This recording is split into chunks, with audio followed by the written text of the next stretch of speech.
আমি আপনাদেরকে দাওয়াত দিচ্ছি, ভাবিয়েন না যে সত্যি সত্যি তাহলে এত লোক খাওয়াবো কি করে রে বাবা। এটা উদাহরণ দিচ্ছি।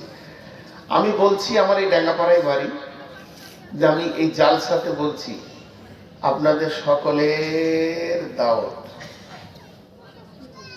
সকলের দাওয়াত, সবাই খেতে যাবেন। কিন্তু যারা গত রাত্রিতে ফজরের নামাজ পড়েনি তারা বাদ। তাহলে কটা লোক হবে? 10টা হবে। তাহলে এতগুলো লোককে দায়িত্ব দিয়ে দিলাম, যে বললাম কিন্তু যারা ফজরের নামাজ গত রাত্রিতে জামাতে পড়েনি তারা বাদ। তাহলে অল্প হয়ে গেল। আবার আমি কি বলছি, কাউকে দাওয়াত দিলাম না, তাহলে আমার ঘরে বিরাট ভোজ হবে, একজনও যাবেন না। আগে না বললাম, যে তারপরে বললাম যারা ফজরের নামাজ জামাতে পড়েছেন তারা যাবেন। ঘুরিয়ে কি অঙ্কটা একই হয়েছে না? জোরে বলেন, একই হয়েছে না? দেখেন, কোরআন আর হাদিস ঘুরিয়ে অঙ্কটা একই হয়েছে। আল্লাহ বলছেন ওয়াল আসরি, আসরের কসম করে বলছেন। এবার আসরের কসম নিয়ে বলতে গেলে 1 ঘন্টা লেগে যাবে, আমি বলছি না। আল্লাহ আসরের কসম নিয়ে বলছেন ইন্নাল ইনসানা লাফি খুসরি, নিশ্চয়ই সমস্ত মানুষ ক্ষতিগ্রস্তর মধ্যে রয়েছে। এক কথায় প্রাঞ্জল সাদা বাংলা ভাষায় বলছি, আমি আল্লাহ আসরের কসম করে বলছি সারা পৃথিবীর মানুষ জাহান্নামের আগুনে রয়েছে। সব আমরা জাহান্নামে রয়েছি আল্লাহর নজরে, কিন্তু বেঁচে যাবে ওরাই। আল্লাহ আবার কিন্তু দিয়ে বলছেন ইল্লাল্লাযীনা আমানু ওয়া আমিলুস সলিহাতি ওয়া তাওয়াসাউ বিল হাক্কি ওয়া তাওয়াসাউ বিস সবরি, কিন্তু যারা ঈমান এনেছে, আমল করেছে, একে অপরকে হকের দাওয়াত দিয়েছে, একে অপরকে সবরের দাওয়াত দিয়েছে, এরাই বেঁচে যাবে। তাহলে কিছু লোক বাঁচলো কি বাঁচলো না? প্রথমে কি বলে সবাই জাহান্নামে। খুশির মানে আমি জাহান্নাম ধরছি, আপনারা ওটাই ধরেন, অসুবিধা হবে না। সবাই জাহান্নামে, যে তারপরে বেঁচে গেল কয়েকটা লোক যারা এই 4টা কাজ করলো। বুঝতে পারলাম?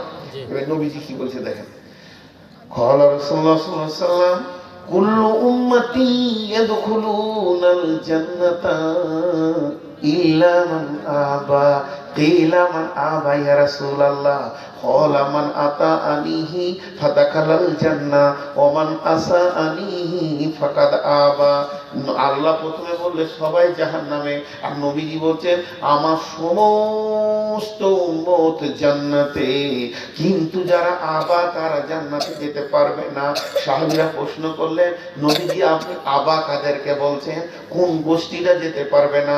নবীজি তখন বলছেন যারা আমাকে ইতাআত করেছে, আমার কাজগুলি যারা করেছে তারা জান্নাতে যাবে, আর যারা আমাকে ইতাআত করলো না, আমার মতো হলো না, তারা জান্নাতে যাবে না। বুঝে এলো? আর হ্যাঁ না বলেন?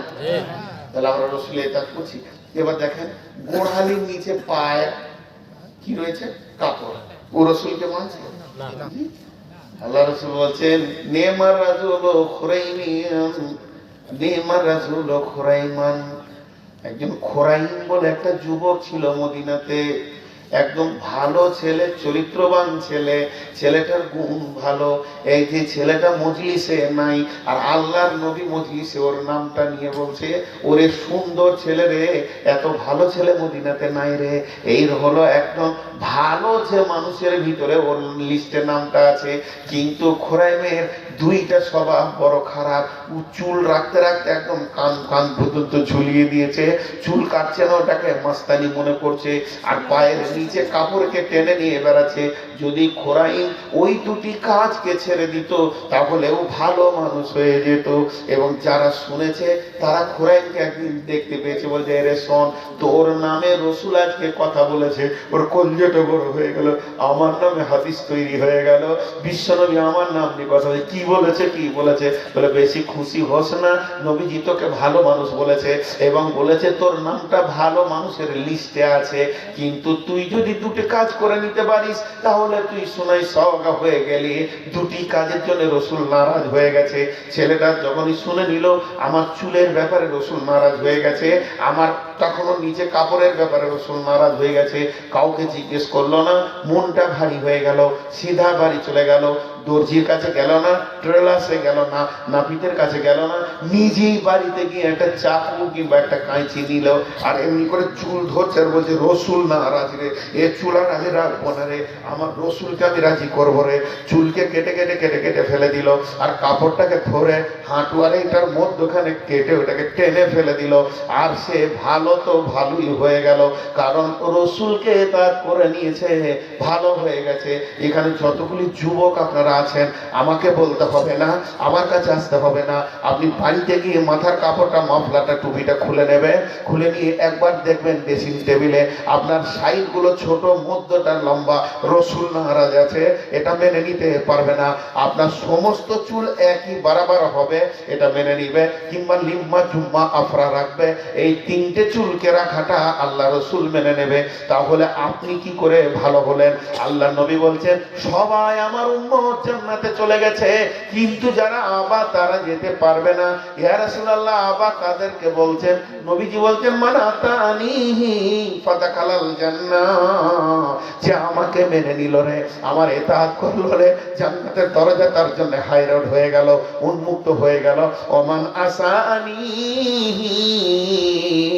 যে আমাকে মানতে পারলো না, আমার কথাগুলো মানতে পারলো না, তার টাকনুর নিচে কাপড় যেমন ছিল ওই রকম থেকেই গেল, তার চুলের বহর যেমন ছিল ওই রকম থেকেই গেল, ওই মহিলাটা বেপরদা যেমন ছিল ওই রকম থেকেই গেল।